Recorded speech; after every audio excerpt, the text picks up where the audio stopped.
రైతు బీమా ఉంటుందో ఊడుతుందో తెలియదు. బ్రహ్మాండంగా కేసీఆర్ ఉన్నన్ని రోజులు రెప్పపాటు కూడా పోని కరెంటు కట్కా బంద్ చేసినట్టే మాయమైపోయినది. ఎక్కడికి పోయింది కరెంటు? ఏమైంది కరెంటుకు?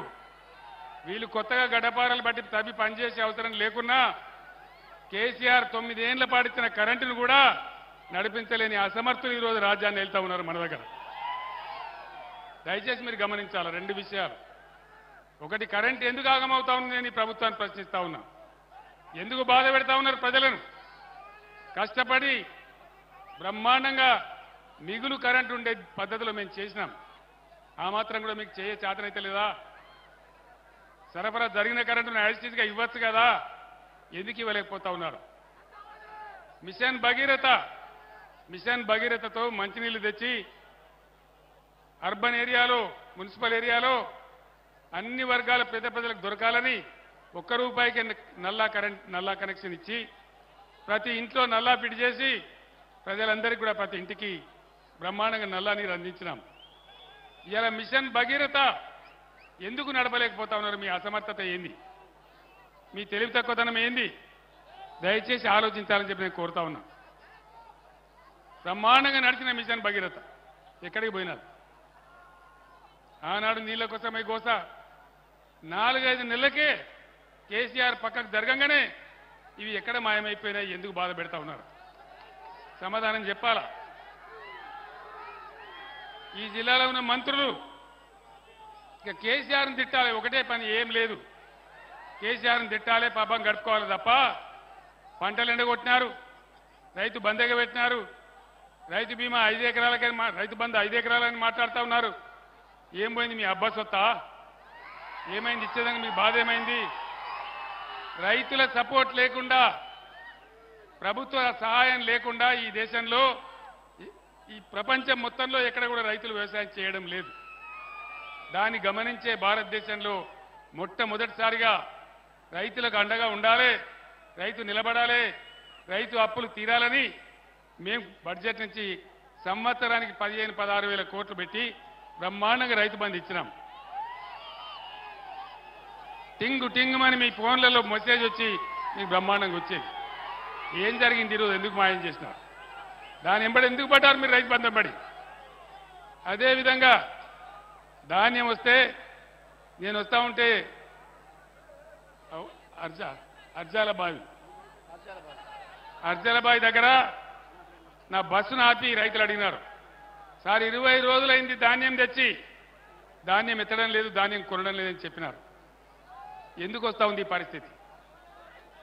ఒకనాడు బీఆర్ఎస్ గవర్నమెంట్ ఉన్నప్పుడు ఇదే నరేంద్ర మోడీ నేను వడ్లు కొనని మొండికేస్తే నాతో సహా, ముఖ్యమంత్రితో సహా మొత్తం తెలంగాణ మంత్రులు, ఎంపీలు, ఎమ్మెల్యేలు, ఎమ్మెల్సీలు అందరం పోయి ఢిల్లీలో ధర్నా చేసి నరేంద్ర మోడీ మెడలు వంచి మా తెలంగాణ పండిస్తా ఉంది, మీరు కొనాలి, ఇది న్యాయం అని చెప్పి వడ్లు కొనేపట్టట్టు చేసినాం. మద్దతు ధర ₹1 కూడా తగ్గకుండా రైతాంగానికి ధాన్యం కొనుగోలు చేసి వాళ్ళ బ్యాంకులలో వేసినాం.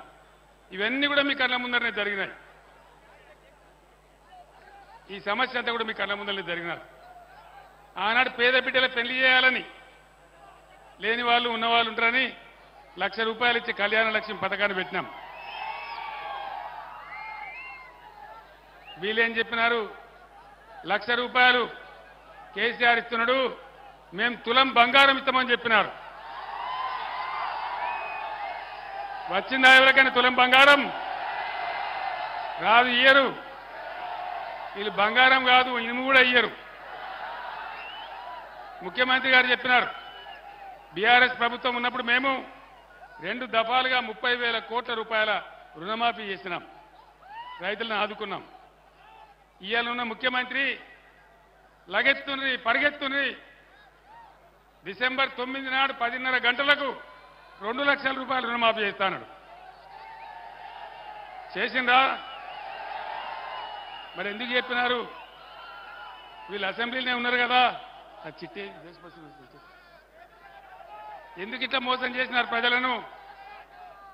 మా గోటు గుద్దండి, మహాలక్ష్మి అని పేరు పెట్టి ప్రతి మహిళకు 2500 రూపాయలు 2500 రూపాయలు ఇస్తామని చెప్పినారు. ఇస్తున్నారా మహాలక్ష్మి పథకం?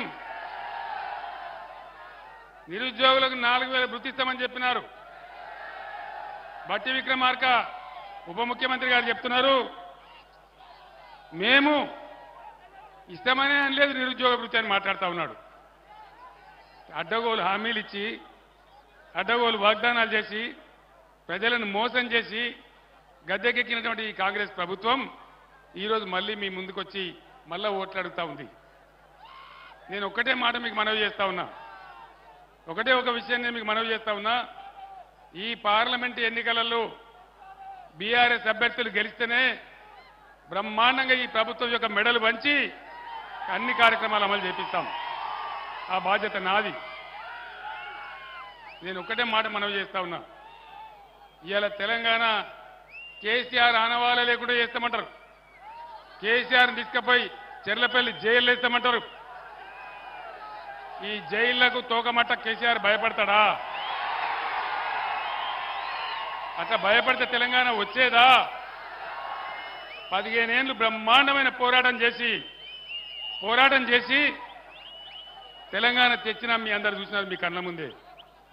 ఈరోజు నిన్ను జైల్లో వేస్తాం, నీ పేగులు తీసి మెడలేసుకుంటాం, నీ గుడ్లు వీకి గోళీలు ఆడతాం. ఇదా భాష? ఒక ముఖ్యమంత్రి మాట్లాడాల్సిన భాష? మిమ్మల్ని పండబెట్టి తొక్కుతాం, ఇదే భాషనా? ఒక ముఖ్యమంత్రి నుంచి ఆశించేది ఇదేనా? 15 ఏళ్ళు పోరాటం చేసి తెలంగాణ సాధించిన వ్యక్తి, 10 ఏళ్ళు బ్రహ్మాండంగా తెలంగాణ ప్రజలను కులము మతము వర్గమనే భేదం లేకుండా అన్ని వర్గాల ప్రజలను బ్రహ్మాండంగా చేసినటువంటి వ్యక్తిని పట్టుకొని నీ గుడ్లు బీక్తా, నీ పేగులు బీక్తా, నిన్ను జైలు వేస్తా, ఇదా మాట్లాడవలసిన భాష? దయచేసి ఆలోచన చేయండి. అన్ని అబద్ధాలు చెప్తూ శ్వేతపత్రాలు విడుదల చేసి బోగస్ మాటలు చెప్తూ ఇచ్చినటువంటి హామీలన్నీ ఎగబెట్టి 6 హామీలకు పంగనామం పెట్టి ఈరోజు చేతులు ఎత్తేసి అడ్డగోలు మాటలు మాట్లాడుతూ ఉన్నారు. దయచేసి నేను మిమ్మల్ని ప్రార్థించేది ఒకటే, ఎంత మంచిగా నీళ్ళు వస్తూ ఉండే నాగార్జున సాగర్ కాలువలో, పంటలు ఎంత బాగా పండుతూ ఉండే, మాకు కూడా చాలా సంతోషం ఉండే. 18 పంటలు పండించినాం నాగార్జున సాగర్ కింద. చివరి భూములకు కూడా నీళ్లు ఇచ్చినాం. శాశ్వతంగా ఒకవేళ కృష్ణలో నీళ్లు తక్కువైనా కాళేశ్వరం నీళ్లు తెచ్చి మూసీ నదిలో వేసి అక్కడి నుంచి ఉదయ సముద్రాన్ని తెచ్చి అక్కడి నుంచి పెద్ద దేవులపల్లి రిజర్వాయర్ కలపాలి. శాశ్వతంగా ఈ ప్రాంతం ప్రజలకు కరువు ఉండకూడదని చెప్పినాడు. మేము ప్రణాళికలు రచించినాం. ఇవాళ అన్ని బంధు, కేసీఆర్ ఆనవాళ్ళు తీసేస్తాం. కేసీఆర్ అంబేద్కర్ పుణ్యమని, డాక్టర్ బిఆర్ అంబేద్కర్ గారి పుణ్యమని మనకు తెలంగాణ రాష్ట్రం వచ్చింది. ఆయన రాజ్యాంగంలో ఆర్టికల్ 3 పెట్టినాడు కాబట్టి ఆయనను గౌరవించాలని మొత్తం ప్రపంచంలోనే ఎక్కడ లేనంత ఎత్తులో 125 అడుగుల ఎత్తులో హిమాలయం అంతా అంబేద్కర్ విగ్రహం హైదరాబాద్లో పెడితే, మొన్న అంబేద్కర్ జయంతి జరిగితే ముఖ్యమంత్రి మంత్రులు ఎవరు పోలే, ఆ మహనీయునికి ఒక దండ పెట్టలే, గేట్లు తాళమేసినారు. వేరే రాష్ట్రాల నుంచి కూడా ప్రజలు వచ్చి ఇదేం దిక్కుమాలిన ప్రభుత్వం తిట్టుకుంటూ పోయినారు. దయచేసి మీరు ఆలోచన చేయాలి.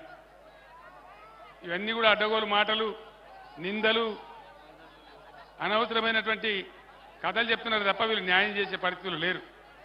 మరి ఇప్పుడు ఏం జరగాలి? న్యాయం జరగాలి. న్యాయం జరగాలంటే ఇవాళ ప్రజలకు కాంగ్రెస్ పంచాయతీ పడ్డది. ప్రజల పక్షాన గట్టిగా కొట్లాడేటటువంటి పంచాయతీ పెద్ద కావాలి. ఆ పంచాయతీ పెద్ద ఎవరు? కేసీఆర్ఏనా? బీఆర్ఎస్ ఏనా? నేను మీ అందరినీ ప్రార్థించేది ఒకటే, నేను ఇంకా సూర్యాపేటకు వెళ్ళాలా, విషయాలన్నీ మీరు టీవీలో చూస్తూ ఉన్నారు. నిన్న రాత్రి టీవీ 9లో నేను కూడా అన్ని చెప్పినాను, మీకు అన్ని విషయాలు తెలిసిపోయినాయి. తప్పకుండా మళ్ళా మన రాజ్యమే వస్తుంది, అనుమానం లేదు. ఎవడు కూడా ఆపలేడు. బ్రహ్మాండంగా తెలంగాణ మనం కలగన్న బంగారు తెలంగాణ అయ్యేదాకా మనం అద్భుతంగా తీసుకొని పోవాలి. నేను మిమ్మల్ని అందరినీ ప్రార్థించేది మిమ్మల్ని అందరినీ కూడా నేను ప్రార్థించేది పార్లమెంట్ ఎన్నికలలో బీఆర్ఎస్కి బలం ఇస్తే అది తెలంగాణ ప్రజల బలం అవుతుంది, తెలంగాణ ప్రజల శక్తి అవుతుంది. మీ తరఫున ఈ ప్రభుత్వం మెడలు వంచగలుగుతాం, అన్ని విధాలుగా సాధించగలుగుతాం. ఇవాళ మీరు చూపించినటువంటి ఈ స్వాగతం, ఈ ప్రేమ నా జన్మలో కూడా నేను మర్చిపోను. ఇంత అద్భుతంగా మీరు ఏర్పాటు చేసినట్టు చాలా సంతోషం. కానీ మే 13వ తేదీ వరకు ఇదే ఉత్సాహాన్ని కొనసాగించి పార్లమెంటులో కృష్ణారెడ్డి గారికి ఓటేసి, కారు గుర్తుకు ఓటేసి మీరు గెలిపించాలి. ఇవాళ 10-12 ఎంపీలు మనం గెలిస్తే తెలంగాణలో భూమి ఆకాశం ఒకటి చేసేంత పోరాటం చేస్తాను నేను మనవి చేస్తా ఉన్నాను. మీరిచ్చే బలంతోనే కేసీఆర్ కానీ బీఆర్ఎస్ కానీ పోరాటం చేయగలుగుతారు, మీకు న్యాయం చేయగలుగుతారు, హామీలు అమలు చేయించగలుగుతారు, ఈ కాంగ్రెస్ ప్రభుత్వం మెడలు వంచగలుగుతారు, రైతులకు న్యాయం జరుగుతుంది, కరెంటు చక్కగా వస్తుంది. కాబట్టి దయచేసి ఈ ఎన్నికల్లో బీఆర్ఎస్ అభ్యర్థి కృష్ణారెడ్డి గారి కారు గుర్తుకు ఓటేసి గెలిపించాలని మీ అందరినీ కూడా కోరుతూ నేను సూర్యాపేటకు బయలుదేరుతా ఉన్నా. జై తెలంగాణ, జై తెలంగాణ, జై తెలంగాణ. కారు గుర్తుకే, కారు గుర్తుకే, జై తెలంగాణ. అందరికీ ధన్యవాదాలు.